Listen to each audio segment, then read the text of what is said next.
There are powers on the face of the earth. There are spirits. There are entities that have their own primary agenda to ruin destinies. And the reason the devil wants to ruin destinies is because he has checked all of the chronicles of the spirit. There is no way you can hurt God except as you hurt men. The word God means self-existent one. He does not need anyone to be God, but every being in existence needs him to exist. But this mighty God, as mighty as he is, decided to choose men as his own inheritance. Deuteronomy chapter 32 verse 9, the Bible said, the Lord's heritage is his people. Israel, Jacob is his possession. So God decided to deliberately create a weakness in himself. And the weakness God created in himself was his love and affection for men. And so the devil have studied God for aeons. He was one of the cherubims that moved to and fro in the midst of the coals of fire. And so what that goes to mean is that he has capacity to stand before glory. You know, not every angel has the power to vibrate in the presence. It takes a lot of powers committed to you by God for you to be able to stand in the presence. Not every being in heaven can stand in the presence. When you go to the throne room, the creatures that are in close proximity with God are called elders. They are not elders because of time. There's no time there. So what it's talking about is not age oriented. Where they are called elders because they have ability to interact in realms of light. The places where they can stand, not every creature can come there, because it takes powers to stand in the presence. It takes enormous powers.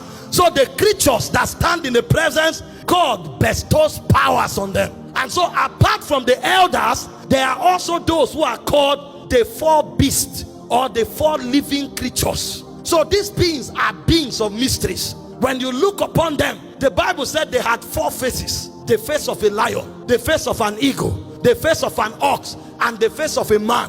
All of these things represent dimensions. So it takes four dimensions for these beings to be able to stand in the presence, because there is a dimension of God that appears. The ox can't withstand it, so they will switch to the eagle. Those are the secrets of God. There's a dimension of God that will appear. The eagle can't behold, so they will switch to the lion. There's a dimension of God that appears. The lion can't behold, they switch to the man. So for those beings to be able to stand, they needed four faces so that they can interact in a measure with glory. And apart from those creatures, there are other beings called principalities and powers. It is among them that you'll find those who command the angelic quadrant. And so you have amongst them archangels. Some of them are warriors. Some of them are keepers of secrets.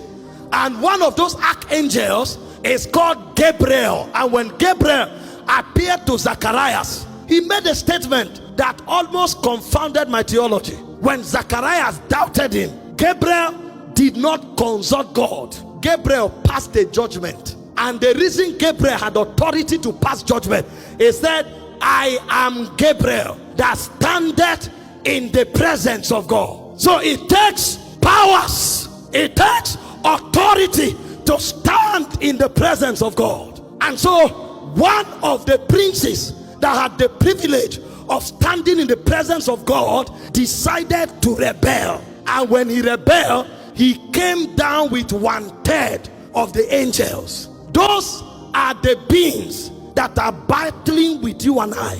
And so when we talk about warfare, it's not a joke. You are dealing with a creature that was walked in the presence of God. He knows the elders. He knows the four beasts. He knows the archangels. He was himself an archangel. And because he was doing business in the presence, he knows that Elohim has no weakness. We have lived in his presence for aeons. There is no weakness with Elohim. And so when he was judged, there was nothing he could do. He hated God. He wanted to fight God, but there was no basis. You couldn't attack this being.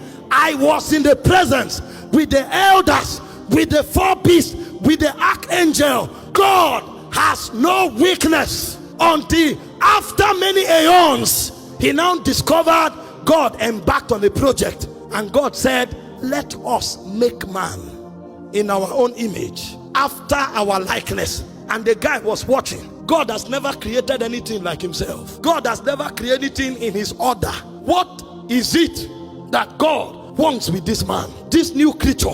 This one is not an elder. This one is not an archangel. This one is not a beast. What is it God wants to create?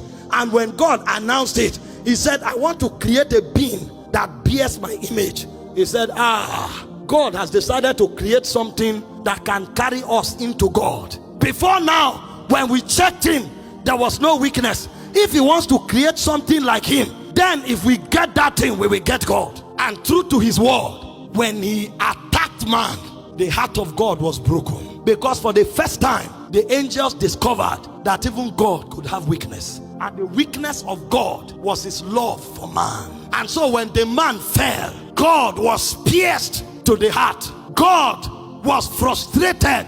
For the first time, the angels saw the weakness of God. In fact, the first time God cried was because of a man. He said Jesus wept. So God too can cry because of his affection for man, because of his love for man. The devil discovered this is God's weakness. If I deal with man, I deal with God. Those of you who are parents today, you know there are many people who cannot hurt you. They look for your children because they know that if they touch your children, they touch you.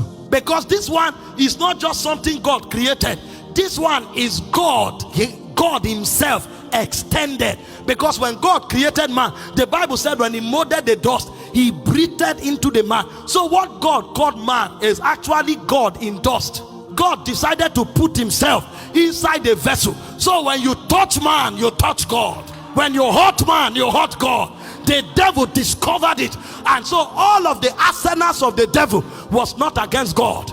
It was not against angels. It was against men. You are the one who thinks you are not important. And to prove that man was that important to God, when man fell, from that day, God began to create a way of saving man. God himself left the throne and came into the garden. God killed an animal. Suddenly, God that only knows how to be worshipped, God became a worker. God came into the garden. God killed an animal and carried the cloth of the animal and covered the man because he didn't want to kill the man. The Bible said, thou, O Lord, out of a purer eyes, your eyes cannot behold iniquity. If he sees the man in sin, he will kill him. And because he didn't want to kill him, he carried blood and covered him, so that when he looked upon the blood, the innocence of the animal will atone the heart of God. The animal that was killed was innocent, so he needed to look at the blood of that innocent animal. Because he can't kill the man, he loves the man. The man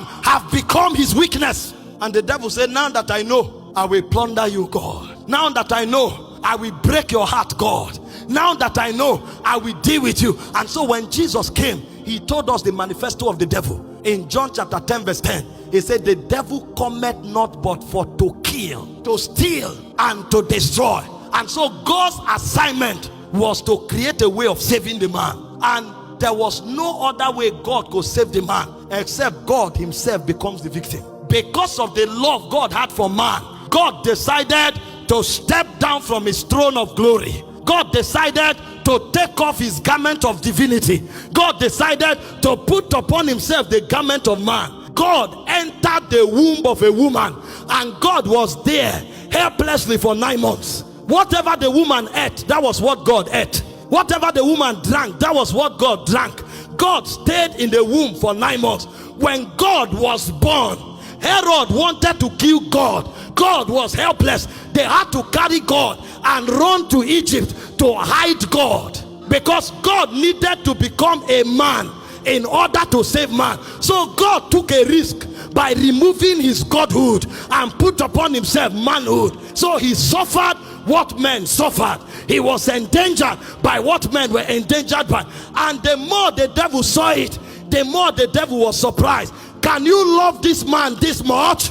I'm not talking politics. Our politicians will tell you they love us. It's a joke. The moment they enter the office, you can't even see them anymore. They're only driving jeeps and looting money. That's not what we are talking about. Why politicians use us to get to power? God left power to help us. That's what I'm talking about. God became vulnerable in order to save man. And the devil couldn't comprehend it. The devil now thought that I can deal with man. So now that God has become man, let me kill God so there's no God anymore. But he didn't know there was a superior wisdom at work. Because he said if the princes of this world had known, they would not have crucified the Lord of glory. Because the way God will save man is by God dying in the place of man. Is by God going to hell in the place of man. But while God is in hell, then God can rise from the dead. Because he created all things. And so God was creating a basis to give man an advantage because of his love. And so although his love for man was his weakness, his love for man became the basis